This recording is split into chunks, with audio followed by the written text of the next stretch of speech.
और बीजेपी के लिए क्यों पवन सिंह जरूरी हैं, ये समझिए कि पवन सिंह बीजेपी से ही चुनाव लड़ने जा रहे हैं। आरा वो सीट नहीं होगी। झारखंड में अगर के धनबाद से पवन सिंह को चुनाव लड़वा देती है तो समझिए कि झारखंड में जो 14 सीट, कोई लॉलीपॉप नहीं दिया गया था। सीट जीतने के लिए पवन सिंह को वहां पे खड़ा करवाया गया था। आसनसोल बहुत ही सेफ सीट थी और आसनसोल बहुत ही स्ट्रेटेजी के तहत पवन सिंह को दिया गया था। शत्रुघ्न सिन्हा के खिलाफ कौन लड़ेगा, लेकिन पवन सिंह से कितने सीटों पे चुनाव प्रचार करवा ले जाएगी, आप इसका राजनीतिक महत्व समझिए। कहीं ना कहीं बीजेपी को लगा कि अगर पवन सिंह कंटिन्यू करते हैं तो, क्योंकि और आज पवन सिंह का जो है पॉलिटिकल वे में आना और टिकट को वापस करना, तमाम चीजों पे जो है प्रकाश डालेंगे। सबसे पहले स्वागत है सर चैनल में हमारे। बहुत बहुत धन्यवाद आपका, आप आए हमारे पास और आपने जो सवाल रखा है, देखिए वो बीती बातें थी और इंसान कभी एक ट्रैक पे नहीं होता। इंसान को कभी एक ट्रैक पे रहना भी नहीं चाहिए। जब जो सिचुएशन हो उस सिचुएशन के आधार पे काम करना चाहिए। हमारी प्राथमिकता क्या है बतौर पत्रकार, कि किसी का घर बस जाए, किसी का घर टूटे ना।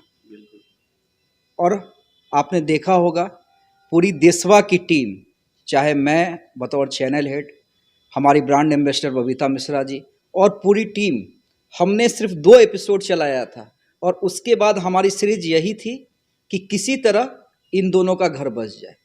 और जब घर बसता हुआ दिख रहा है, जब सब चीज़ें पॉजिटिव हो रही हैं, तो फिर बीती बातों को याद करने का क्या फायदा। बिल्कुल बढ़िया भी हुआ और दोनों आज एक साथ है भी। लेकिन जिस तरीके से आप लोगों के ऊपर उंगलियां उठाने जाए लगी उस 2 एपिसोड के बाद ही, कि आखिर पर्सनल में जा करके इतना व्यू वगैरह के लिए जो है आप लोग काम करने लगे हैं, ये सब चीज़ें जो है आपको भी हट कर गई। और जो आप आ करके सामने से तमाम तरीके की बातें जो है उस टीम के लिए भी बोल दिए, पवन सिंह के टीम के लोगों के लिए भी तमाम तरीके की बातें जो है ला करके रख दिए सोशल मीडिया पे और तमाम चीज़ों पे खुलासा भी कर दिए। इतना एग्रेसिव होना क्या सही था आपके लिए? देखिए बतौर चैनल हेड, जब हमारे चैनल पे बात आएगी, जब हमारे ब्रांड एम्बेसडर पे बात आएगी, तब हम भी तो चुप नहीं बैठेंगे। लेकिन जैसा कि मैंने कहा, देखिए तमाम चीज़ें बीती हुई बातें हैं। हमारा उद्देश्य, हमने पहले भी बताया, हमारे चैनल का उद्देश्य, हमारे ब्रांड एम्बेसडर का उद्देश्य एक ही था कि दोनों का घर बस जाए। और इसलिए हमने अपने सीरीज को विराम दे दिया था और हमारी कोशिश थी कि दोनों का घर बसे। इसलिए देखिए वो बीती बातें हैं, क्या हुआ, उनके तरफ से भी कुछ कहा गया, हमारे तरफ से भी कहा गया। लेकिन जब दोनों सही ट्रैक पे जा रहे हैं तब हमें नहीं लगता है कि पुरानी बातों को याद करना चाहिए। हाँ, अब आपका सवाल था कि पवन सिंह की चुनावी राजनीति, देखिए मैं उस पे आऊँगा। देखिए चुनावी राजनीति में तो पवन सिंह रहेंगे, ये कंफर्म मानिए, चुनावी राजनीति में रहेंगे, कहीं कोई विराम नहीं लगा है। एक झटका जरूर था और वो झटका बीजेपी की तरफ से नहीं था, वो समझिए। देखिए चुनाव में कई सारे मामले ऐसे उठ जाते हैं, सेंसिटिव मामले हैं जिस पर पार्टी सेफ गेम खेलती है और वही सेफ गेम खेला गया। जब आसनसोल से उम्मीदवार का नाम का ऐलान हुआ, आपने देखा होगा पवन सिंह निराश नहीं थे, पवन सिंह बहुत ही ज्यादा खुश थे, एक्साइटेड थे। मिठाई उठाई का भी वितरण किया जा रहा था। हाँ, लेकिन जिस तरह से वहां पे बंगाली अस्मिता का मामला छेड़ा गया टीएमसी के द्वारा, जो बाबुल सुप्रियो हैं उनके द्वारा, तो कहीं ना कहीं बीजेपी को लगा कि अगर पवन सिंह कंटिन्यू करते हैं तो, क्योंकि महिला अस्मिता से जुड़ा हुआ मामला है, तो ये मामला फंस सकता है। इसलिए पवन सिंह को कहा गया। देखिए मैं बता दूं कि मेरे पास जो जानकारी है, पवन सिंह से केंद्रीय नेतृत्व, जो शीर्ष नेता है, उन्होंने तत्काल बात की और आग्रह किया कि आप टिकट वापस ले लें, आप खुद से ये ऐलान कर दें, हमें ऐलान नहीं करना पड़े।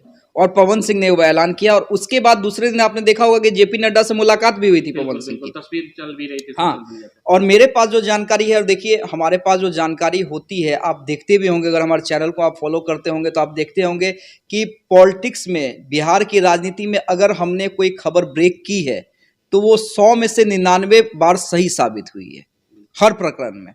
तो मेरे पास जो जानकारी है कि पवन सिंह को ये भरोसा दिलाया गया है जेपी नड्डा के द्वारा कि आप अपनी चिंता मत कीजिए, आप अपनी चिंता हमारे ऊपर छोड़ दीजिए और जो भी होगा अच्छा होगा, आप आराम से जाके अपने काम में लग जाइए। तो ये भरोसा जेपी नड्डा के द्वारा पवन सिंह को उसी दिन दिया गया था और इसलिए आप देख रहे होंगे कि पवन सिंह या पवन सिंह की पूरी टीम जो है वो इस आस में है कि उन्हें चुनाव जरूर लड़ना है।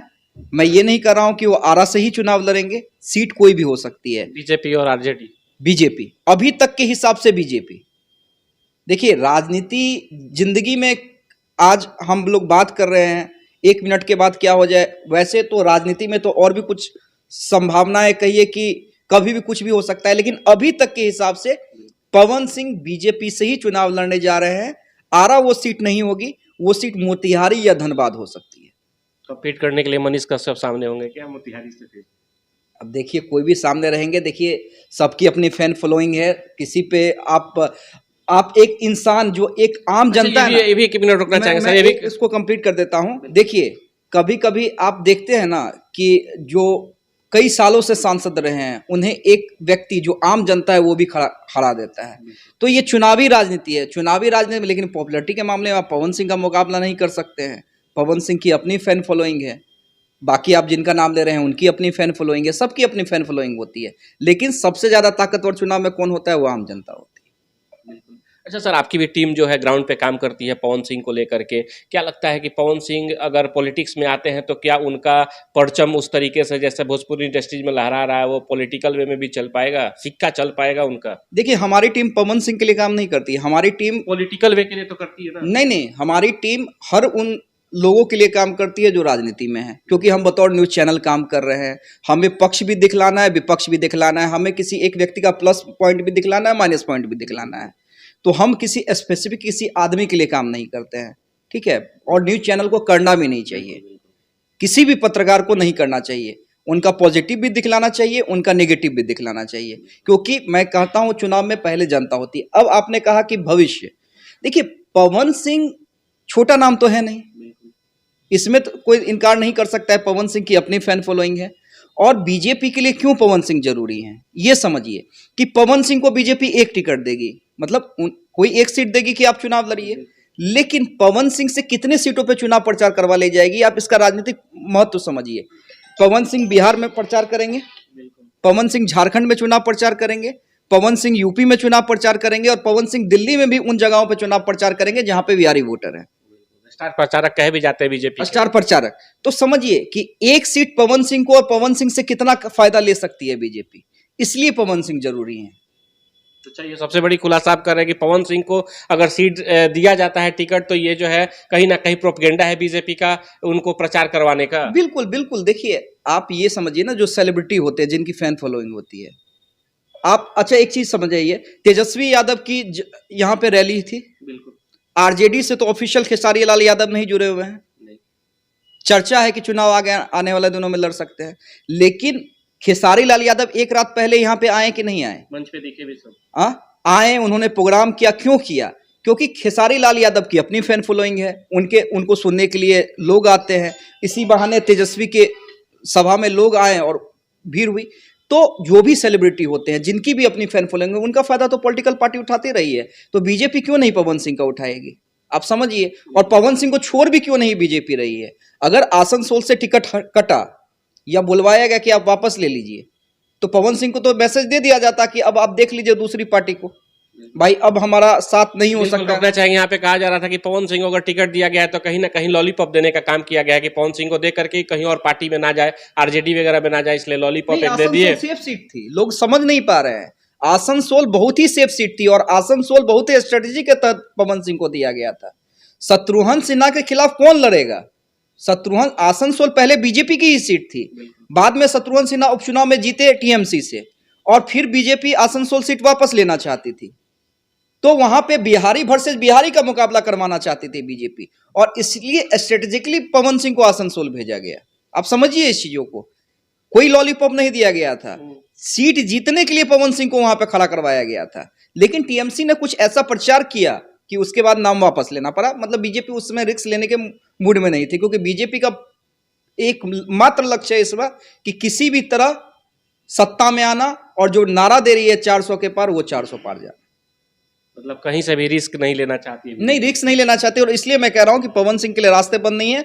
पवन सिंह पे बीजेपी का केंद्रीय नेतृत्व अभी भी पॉजिटिव सोच रहा है, जो मेरे पास जानकारी है, अभी भी पॉजिटिव सोच रहा है। और मैं बार बार कह रहा हूं कि मोतिहारी नहीं तो धनबाद उनके लिए एक सेफ सीट होगी। और बीजेपी को क्या फायदा होगा ये समझिए कि भाई बिहार में तो कई पहलवान है ना।